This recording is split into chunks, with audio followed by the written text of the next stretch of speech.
Friends, we are very happy to inform you that e-modules are prepared for B.Ed program at Telangana by the School of Education, Osmania University under Pandit Madan Mohan Malaviya National Mission on Teachers and Teaching Scheme MHRD New Delhi.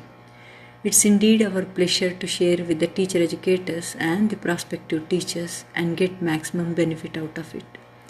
It's a first of its attempt by us. We continue to add many more such lessons to share with you all.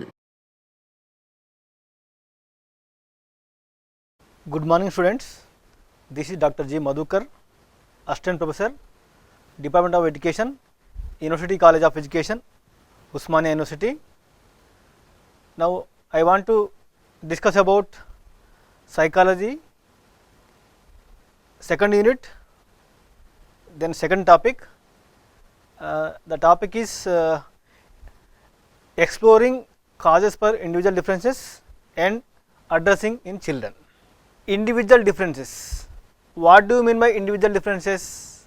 No two individuals can be exactly alike in their resulting development and adjustments. The unique characteristics and traits emerges as children pass from one stage to another. So, no two individuals are alike in their height, weight, in their intelligence, in their creativity, in their adjustment, then all other things. Okay, that is called individual differences. So, the rate of development is not the same for all individuals. Some develop and learn faster than others. Sometimes the gap is wide. For example, somebody good at some subject, he will learn very fast. For example, mathematics, language or other forms. So, some may learn little slow when compared to others. So, the rate of development is not the same for all individuals because the individual differences exist among us. Some develop and learn faster than others. Sometimes the gap is very wide. According to IQ levels, IQ is equal to mental age by chronological age into 100. So, the IQ ranges normal range between 90 to 110. Okay. So, those who are fall under 90 to 110, they will call as normal individuals. Sometimes it so happens that some individuals, because of their maldevelopment in the brain, because of various factors, their IQ may not be fall under normal IQ level, normal ranges 90 to 110. So, they will call as borderline, mild, moderate, severe people. Then after 90 to 110, there will be IQ 120 plus, 140 plus likewise. So, above average, clever and gifted. Then learning. Learning is a relatively permanent change in behavior. If you learn something, you have to remember until your lifetime. Then only it is called learning.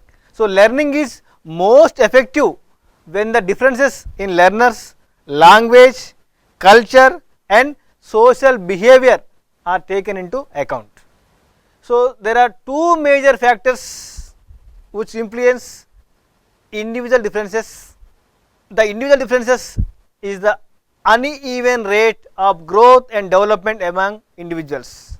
The two major factors are hereditary factor, environmental factor. Then we will compare between these two factors, that is first one is hereditary, second one is environment. Hereditary, we inherit almost all things we need for growth and development. Growth is a physical term, your height, weight, it is physiological terms. Okay. In terms of your height, weight, shape and size, that is called growth. Development means it includes your physical, mental, social, emotional and psychological development. So that's why growth is a part and parcel of development. So that's why we inherit almost all things we need for growth and development. Then environment modifies to a certain extent the effects of heredity. Okay.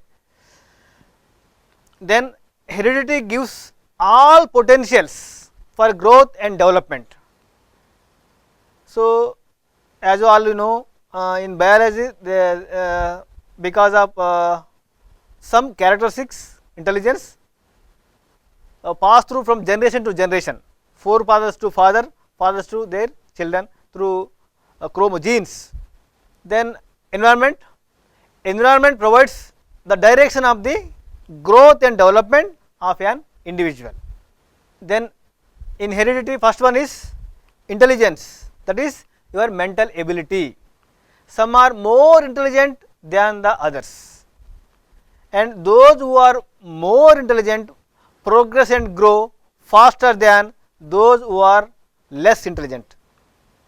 Just now I discussed about IQ ranges between 90 to 110 normal range, then below 90 below average, then above 120 plus above average. Okay.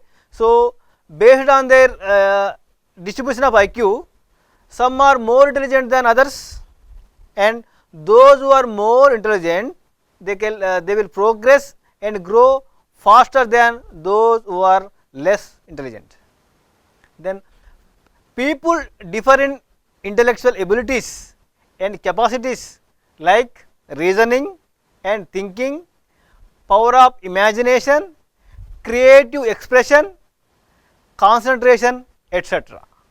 On the basis of these differences, they are usually classified as idiot, imbecile, moron, borderline, normal, very superior and genius. So based on the distribution of IQ, we can divide the people into different types, that is idiots, imbecile, moron, borderline, normal, very superior and genius.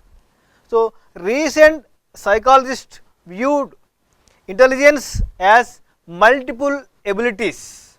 It is necessary for a teacher to have a thorough understanding of intellectual abilities of students. Then only you can teach, you can address the needs and aspirations of the students in the classroom. In any classroom, you may not find same students. Again, there are individual differences exist among them. Somebody scores low, below average, then somebody scores minimum pass, that is average, then somebody scores above normal, that is above average.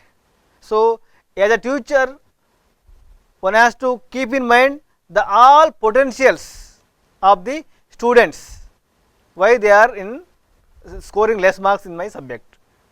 Okay. Then next one is physical condition. It has been observed that some people are born bigger, healthier and stronger than the others, naturally healthier and stronger than others. That is their physical condition, their body structure, because of their genetic factors from forefathers to fathers, fathers to children. So difference in motor ability.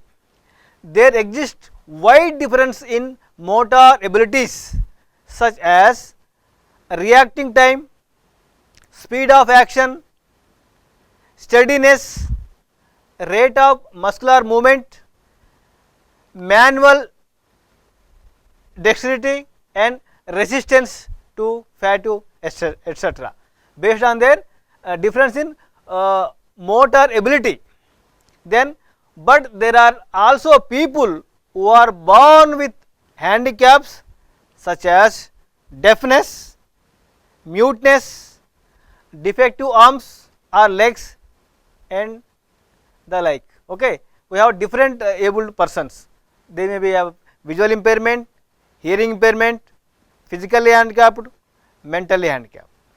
So naturally normal people develop faster and better and are able to attain higher status than the handicapped people, because they are having some sort of subnormality in their development. Because of that they are having some difficulty for doing some things. For example, visual impairment children, they may not see, then hearing impairment, they may not hear, then mentally handicapped persons, they have maladjustment in their brain, due to that they may not learn as faster when compared to normal students. Then physical differences, individual differ in their height, weight, color of skin, color of eyes and hair, size of hands and heads, arms, feet, mouth and nose, length of waistline, structure and functioning of internal organs, facial expression, mannerisms of speech and walk, and other such native or acquired physical characteristics. Third one is aptitude and special talent. Aptitude means specific area of interest. Based on the specific area of interest, we have different professions. For example, for teaching, we have teaching aptitude. For lawyers, we have legal aptitude. For police, we have police aptitude. Then for clerics, clerical thing, we have clerical aptitude test. So based on teaching aptitude test, we have got good score, then only we can get good rank and so as good college, good B.Ed college. So aptitude and special talent. So gifted with special aptitudes and talents in music, painting, acting, science, mathematics and other subjects. So some student may have special aptitude, special interest towards all these professions. So these children often show excellence of performance and leadership in their respective fields of specialization for above the ordinary individuals, because they are having special aptitude in music, painting, acting, science and mathematics. That's why when compared to normal individuals, these children, gifted children may show excellence performance in the specific field. Variations occur among the individuals in relation to specific taste and interests. In a similar way, people are found to have different aptitudes. Some have mechanical aptitude, some while the others have scholastic aptitude, then musical or artistic aptitudes. So in a similar way, there are many fields, specific area of interest. Some may have good talent in music, painting, acting, science and mathematics. Some may have mechanical aptitude, while the others have scholastic aptitude, musical aptitude and artistic aptitudes. The next one is sex. So males are expected to be aggressive, fearless and capable of doing heavier work because of their body condition, because of their structure of body.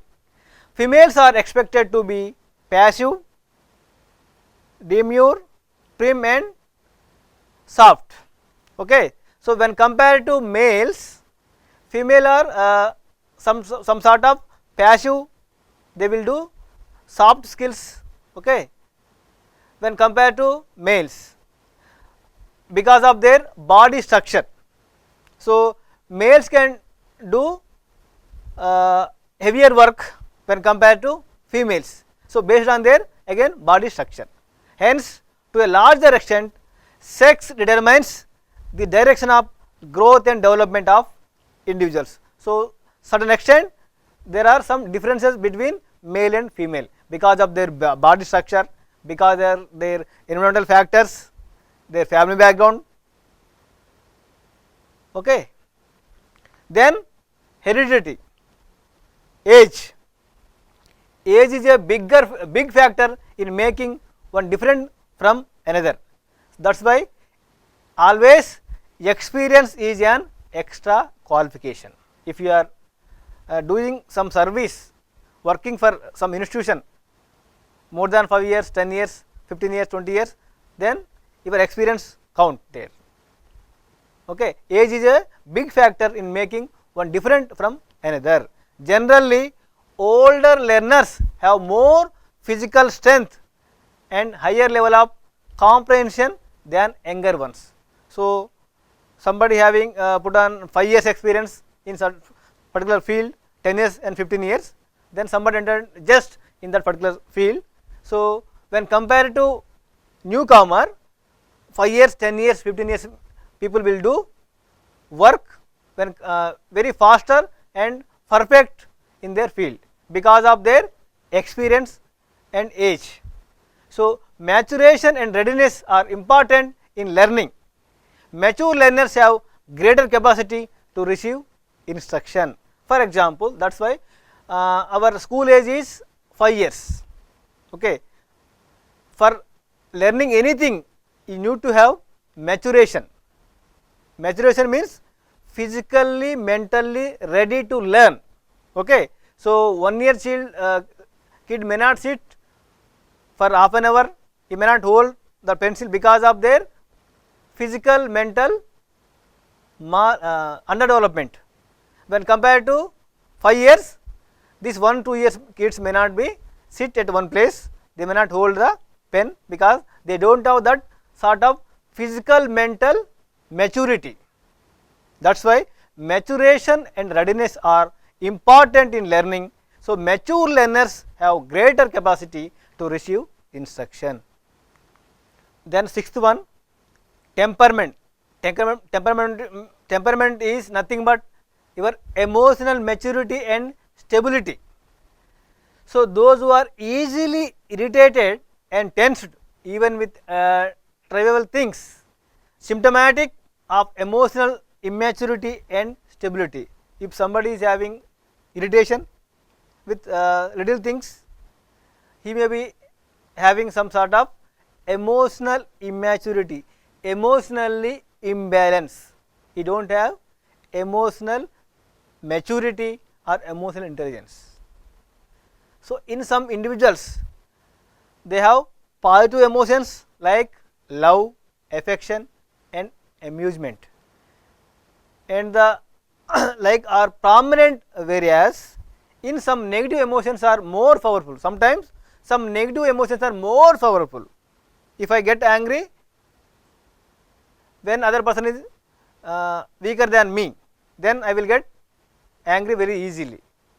Then if somebody, if some person encounter a very strong person in front of strong person, he may not get anger because of the person behind him, person in front of him.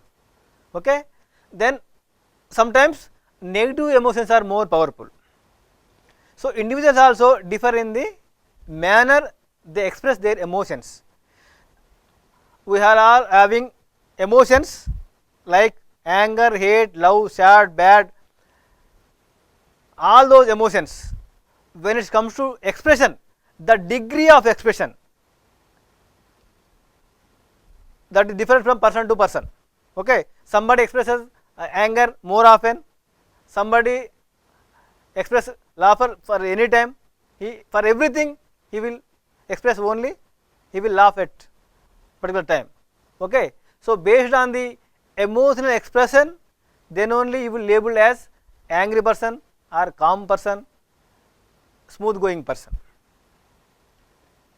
Some are emotionally stable and mature, while others are emotionally unstable and immature. Okay. When you encounter other person, when you come across different problems in your lifetime, So, how you deal that particular situation, it all depends on your emotional matureness, emotional stableness.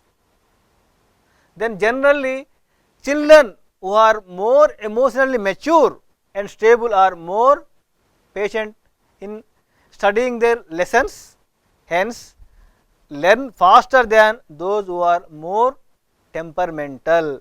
So, based on this, those who are having emotional maturity, they may learn, they may study their lessons, they learn faster than those who are emotionally unstable or emotionally immature.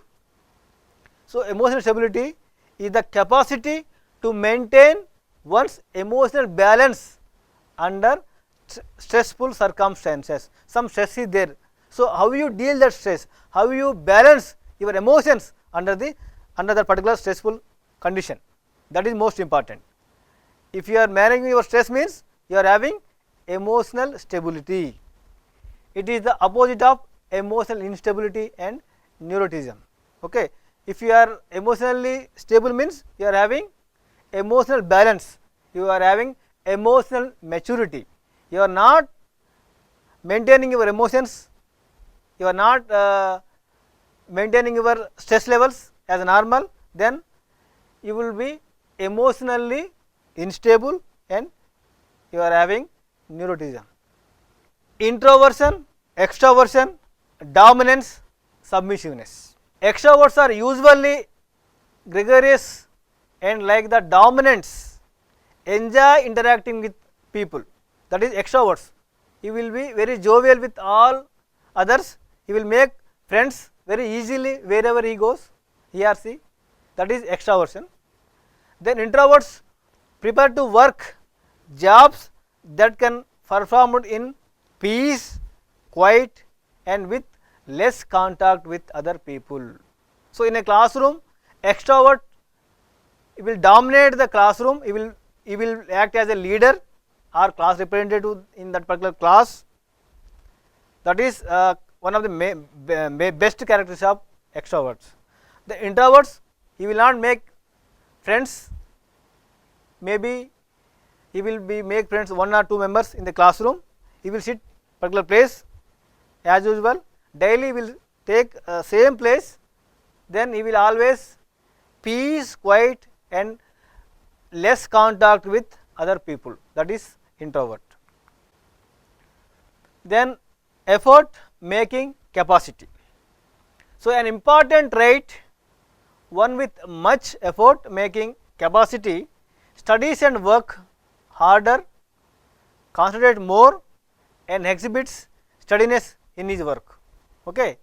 So, effort making capacity, those who have more of this trait usually ahead faster than those who have less. Okay. If you are having effort making capacity, you can work harder when compared to others, you can concentrate more when compared to others and you can exhibit steadiness in your work. So, those who have more of this trait usually ahead faster than those who have less. Then criminal tendency, psychologists can prove that criminal tendency is inherited. Inherited means by birth nature, by birth through genes you may carry some of the characteristics from the forefathers to father, fathers to children. So, children who have this tendency are usually bullies, troublemakers and they commit many anti-social acts in or out of the school. For example, there are some behavioral problems exist among the students, lying, bullying, troublemaking, disturbing others and sometimes they commit many anti-social acts in or out of the school. We may come across so many news in newspapers, in print media and electronic media. Some children they will commit they are doing some anti-social acts. For example, human trafficking and drug abuse, so on and so forth. So, based on their inherent tendency. So, some may do in and out of the school. So, usually end up in early death or in prison or in perceptual hiding from the agents of the law, unless the criminal tendency is redirected or softened by the environment. So, children with criminal tendency, they usually end up their life in early death, okay, because of their tendency they will commit suicides, or their life most of the time they spent in prisons, in perpetual hiding from the agents of the law, okay, always they will hide from the police and legal people. So, unless the criminal tendency is redirected or softened by the environment. Then environment, family background plays very vital role in environment. Family background includes level of education and value orientation of parents in an other determinant. For example, whether you are staying at joint family or nuclear family, whether your parents are educated, uneducated, okay, it all your family background, family environment, based on your family background your behavior will be, okay. If the parent suffer from ignorance and wrong values, the children likewise suffer, and the adverse consequences, because such parents with the right values can grow and develop more progressively than children coming from poor families. If you are value oriented family, then your children may also carry values through their lifetime. If you do not have any values, value system in the family, so as your children may carry same thing to their life. So, naturally children of affluent families can pursue higher education, which is usually denied to children of poor families. So, children of affluent families can pursue higher education, which is usually denied to children of poor families. So, those who can offer, then affluent families, rich families, they can pursue higher education when compared to children from poor families. Then community background, first one is parental background, family background, second one is your community background. It can be observed that children of individuals coming from these different types of communities differ markedly in their values, manners, actions and thinking. Children coming from squatter or slum areas and from crime infected areas have a very slim chance of growing progressively because of the bad influence of neighborhood, okay, because of their background, because of their community background, they may not grow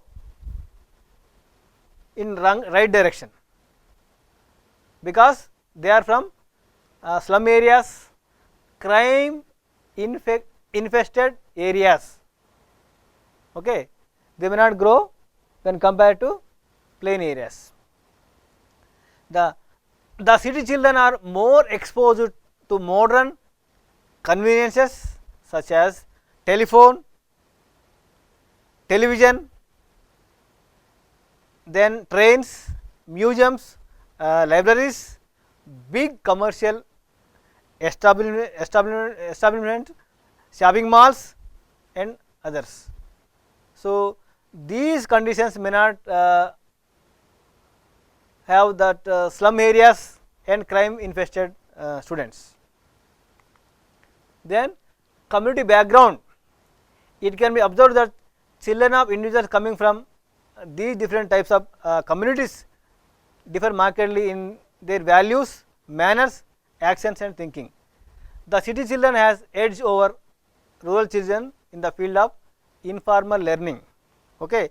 Rural children may not have this technological advancement because of their background, whereas city children they are having ample opportunities to learn informal learning. They have mobile gadgets, then tabs, laptops, what not, everything, whereas rural children may not get all these opportunities. Then school, it is very important factors in learning and development. Good school can develop pupils better than poor ones. There are three components make the difference between the good and poor schools. For example, teachers, facilities, location. If teachers are good, they will make good students, they will produce good students. According to University Grant Commission by Sarvepalli Radhakrishnan Commission, he quoted that the nation's face build up in the four walls of the classroom. Okay, that's teachers make the future generation. If you are teacher, you are dealing with not individual, you are dealing with one generation. Okay, if you are 20 years experience, you are influencing 20 generations of the students, future of this country, future citizens of India.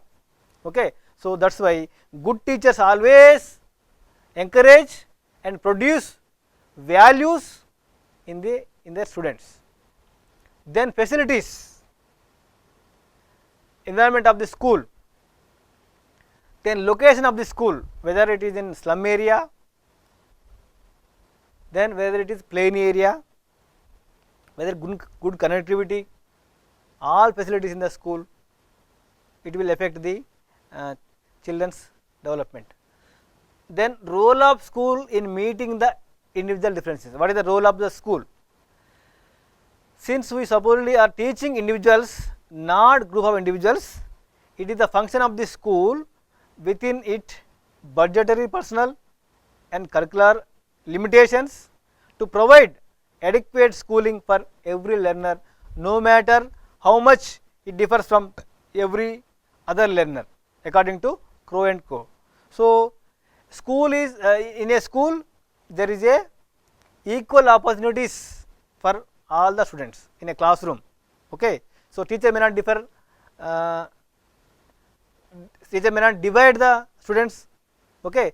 Teacher will teach the subject equally for all children. Okay. We are teaching individuals, not group of individuals. It is the function of the school within its budgetary, personal and curricular limitations to provide adequate schooling for every learner, no matter how much it differs from every other learner. Learners are differs from one to other because of their individual differences. So, as a teacher we have to teach equally, we have to take into consideration of their abilities, interest, then we have to teach equally all the students. Then proper knowledge of individuals, potentialities, then ability grouping. So, you have to divide the students in a different groups for project work. Okay, your ability grouping. Then adjusting the curriculum, you have to adjust the curriculum.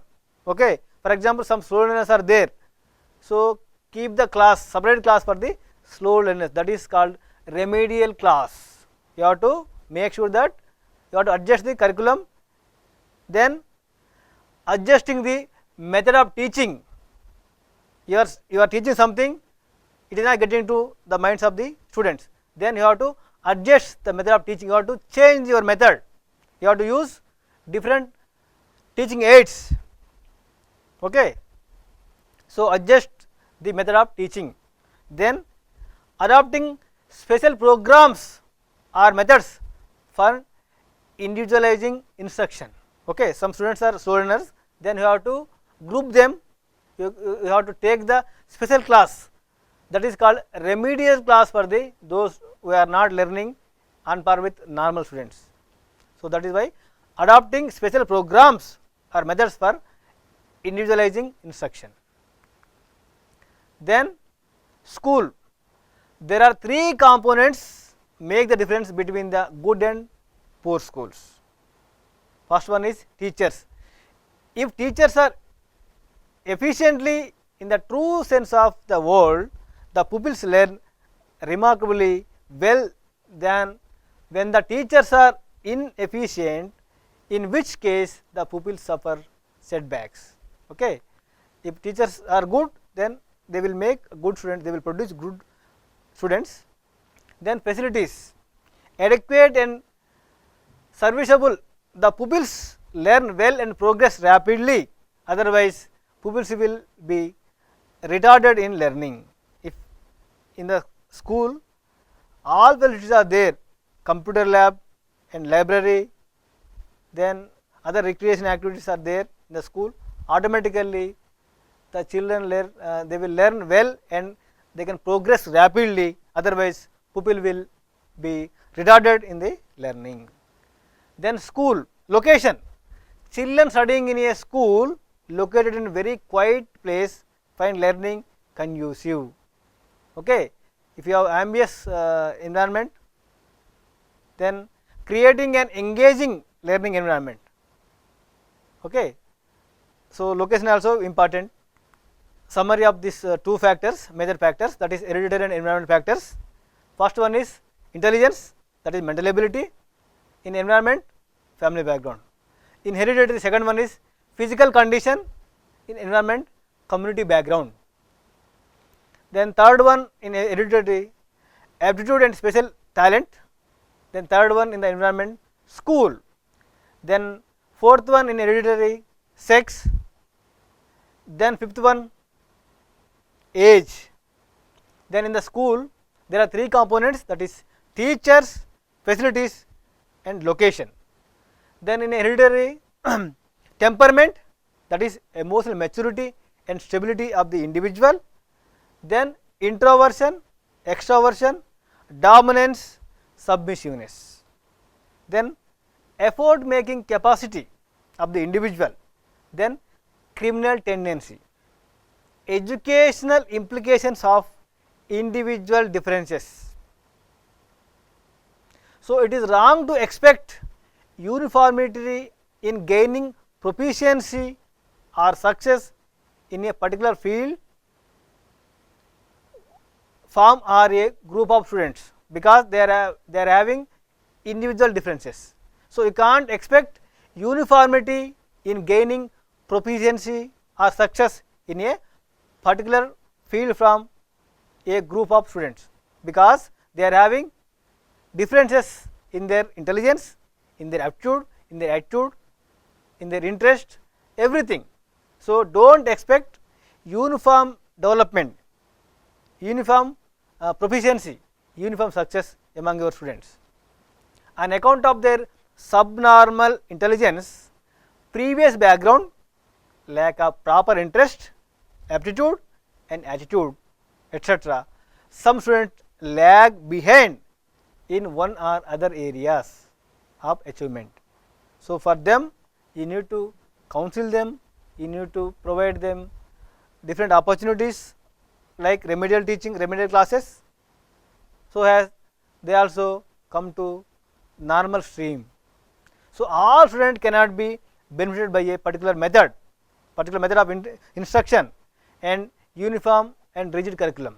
So, based on their interest, based on their ability, you have to change your methods of instruction and curriculum also. You have to change according to their needs and aspirations of the students.